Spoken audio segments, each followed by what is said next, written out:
How to fix Samsung Galaxy S4। Hang and restart problem. नमस्कार दोस्तों, स्वागत है आप सभी का तिकराज यूट्यूब चैनल पर। तो दोस्तों, आज की इस वीडियो पर मैं आपको बताऊंगा कि कैसे आप जो है अपने सैमसंग के डिवाइस पर हैंग और रीस्टार्ट प्रॉब्लम सॉल्व कैसे कर सकते हैं। यहाँ पे दोस्तों क्या होता है, जब हमारे डिवाइस ठीक है हैंग हो जाते हैं तो वो अपने आप रिस्टार्ट हो जाते हैं। ठीक है, इस तरीके का प्रॉब्लम है ये। तो अगर दोस्तों आपकी जो डिवाइस है ठीक है सैमसंग का, वो भी अगर हैंग हो जाते, हैंग होने के बाद अपने आप रिस्टार्ट भी हो जाते, तो ये किस तरीके का प्रॉब्लम है, ठीक है, और आपको कैसे ये प्रॉब्लम फिक्स करना होगा, आज के इस वीडियो पर मैं आपको सॉल्यूशन बताने वाला हूँ। वीडियो को अंत तक देखिए, जो भी सॉल्यूशन मैं आपको बताऊँगा उसको फॉलो करें, आपका प्रॉब्लम सॉल्व्ड हो जाएगा।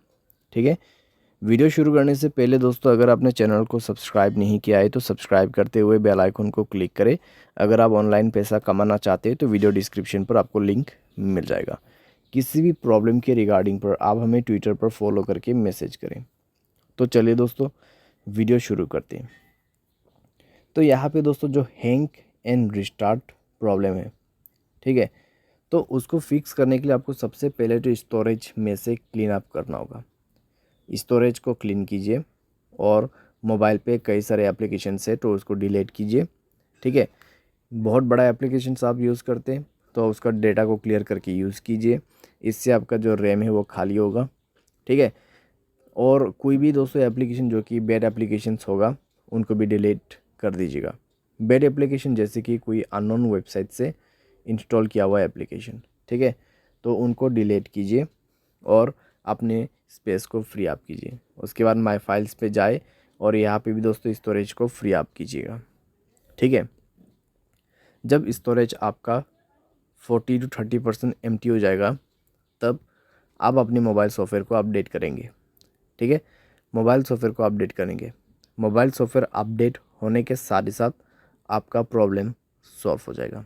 ठीक है, तो हैंग और रिस्टार्ट का जो इशू है आप इसी तरीके से फिक्स कर सकते हैं। तो ये सॉल्यूशन को आप फॉलो करके देखिए, प्रॉब्लम सॉल्व हो जाना चाहिए। अगर सॉल्व हो जाता है तो अच्छी बात है। अगर इसके बाद भी प्रॉब्लम आते हैं तो आपको जाना है general management, reset and then factory data reset. ठीक है, फैक्ट्री डेटा रीसेट पे जाके आपको डायरेक्टली मोबाइल रीसेट कर देना है। जैसे रीसेट करोगे आपका प्रॉब्लम सॉल्व हो जाएगा। तो इस तरीके से दोस्तों आप अपने हैंग एंड रिस्टार्ट प्रॉब्लम को फिक्स कर सकते हैं। तो जितना भी मैंने आपको सॉल्यूशन बताया दोस्तों, उसी को फॉलो कीजिएगा तो आपका प्रॉब्लम सॉल्व हो जाएगा। आपको कोई भी दिक्कतें बाद में नहीं होगा। ठीक है, तो जो पॉसिबल सॉल्यूशन था मैंने आपको वही बताए, तो आप भी उसी को फॉलो कर लेना। उम्मीद करते हैं आपको ये वीडियो पसंद आया होगा। Thanks for watching.